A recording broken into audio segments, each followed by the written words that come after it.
Thanks for taking your time. Thanks for the invitation. My name is Mark. I started off my career as an electrician. I then moved on to work for police for 6 years, and then moved on to the financial industry. And I had a dream. I had quite a big dream, quite an ambitious dream, and that was to create my own luxury watch company. And not just some watch company, but really high end, the top of the tops, making bespoke watches for the fortunate few. Back then, I didn't have any background in watchmaking. I was just very passionate about watches. So first thing which I did, and I think that's the first lesson or the first point I want to give on your way, is you have to start somewhere. So what I did is I took a pen and paper and I started to sketch how my watch would look like. I'm not a specialist, but it's super important that you have to start at some point. You have to get your ideas down on a piece of paper. And that's one of the biggest points, and it's very easy. Just start with something. If you've got an idea, if you've got a dream, get out there and start. So I started sketching my first watch, and that was like back in 2012 when I started to come up with a couple of ideas. But the really important idea was in 2013 in a beer garden in Munich. So beer really helps. Now the point was, it takes some time for you or for your mind or for your brain to actually get to a point where you have got a really good idea. So I think what a lot of people haven't got is that they're not patient enough, and I'm not patient either, but you do need to take some time to really get the right idea. And the idea was really quite bold, because it redefined the way a mechanical watch works, the way you interact with a watch, the way you read the time.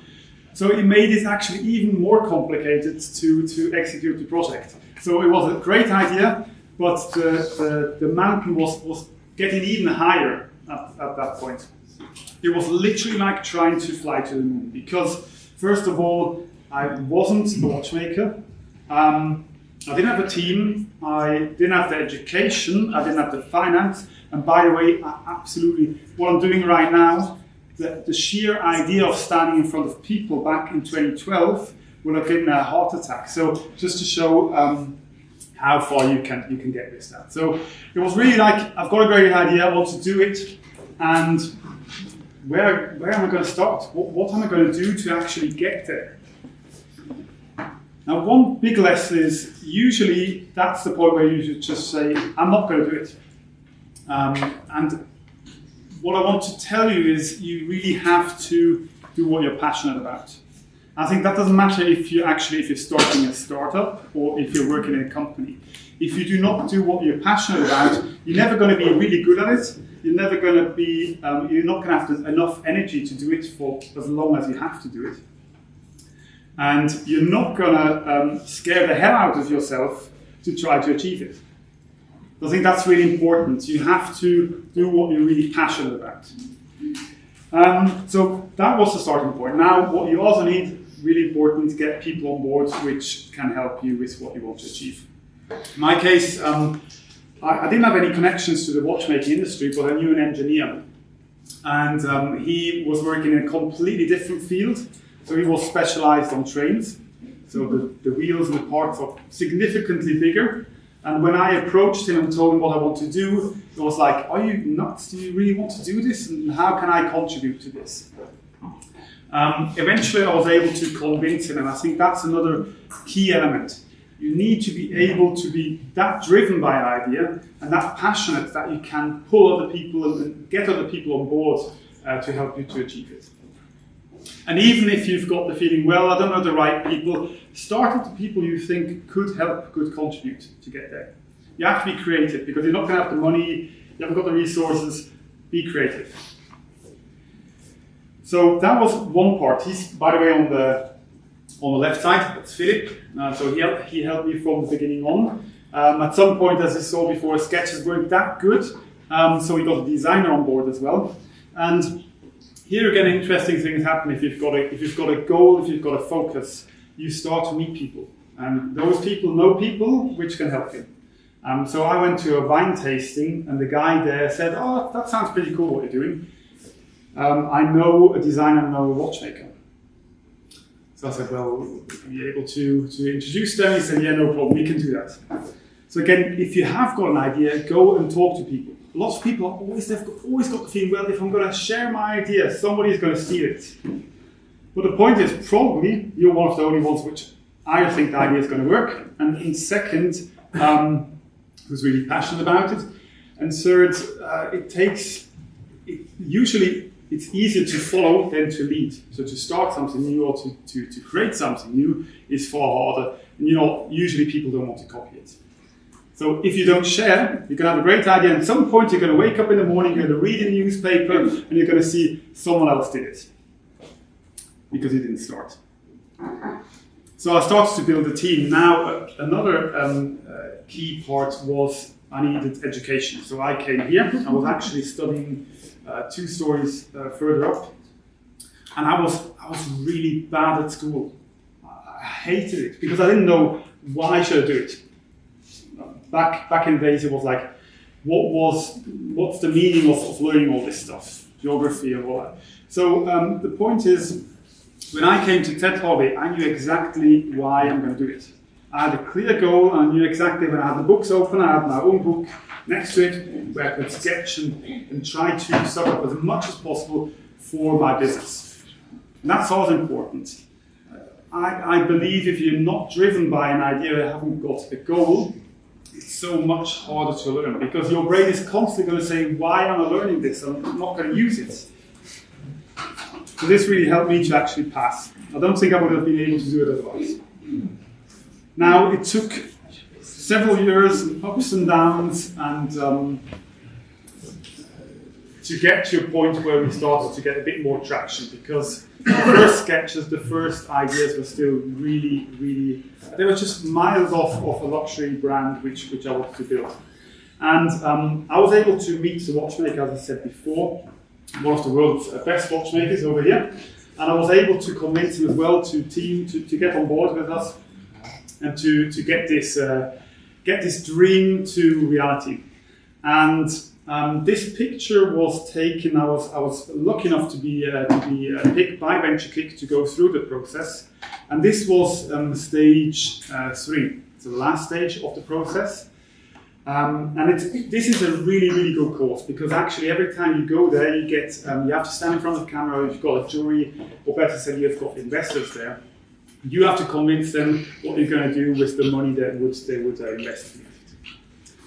So I was lucky enough to get into round 3, and actually this picture here was taken before I was able to pitch. So I hadn't any reason to laugh back then, but it was another really important lesson is you have to picture, you have to know exactly how it's gonna, you have to have a clear picture what's gonna happen. So back then I said, well, I'm gonna walk in there and I'm gonna get the last round. I'm gonna look like that when I walk out. If you've got a focus and you're driven, then you start to visualize how success is going to look like, and that's going to help you drive to get to that goal. By the way, this was a plastic watch, because back then we didn't have the money for the real one, and it's actually even a watch which we took once around the globe to meet collectors on the way and to show what we're doing. And that's another important thing. If you haven't got the money to create the finished product, go with something that looks similar. Just be creative and find ways how you still can somehow get there and show people what's going to happen and give them something that they can look at. It took 5 years from 2013 to the first watch. And it took incredible amount of time. It was really hard. Sometimes, I think that's also important. If you've got the feeling it is easy to build your own company, it isn't, and it's far harder, actually. I think it's a bit like if you know that water is cold, you're going to jump in, it's still not the same as if you're really in the water. but it's absolutely worth it, because what I've been able to do with the people we've been able to team up with, and the way you can elevate yourself through this process is just, you're not going to be able to do that in any other way. Just not possible. You learn a lot. 5 years later, we were able to create the first watch, and we presented it at Basel World in 2018. Basel World is like the biggest watch fair around, and we were able to present our watches next to other numerous big brands and smaller brands, which was just an incredible thing. To see your dream you had, 2013, with a couple of sketches, come to reality. This here is the finished watch, or the newest creation which we have presented just this year. And it features a couple of world firsts. So it's the first watch with a fully independent movement. It's the first watch which changed its appearance. And actually even the composite material for this case is the first on a watch. And that is all just out of a dream. So if you've got the right people, determination, patience, lots of energy, and so on, the company you can get quick reviews for it.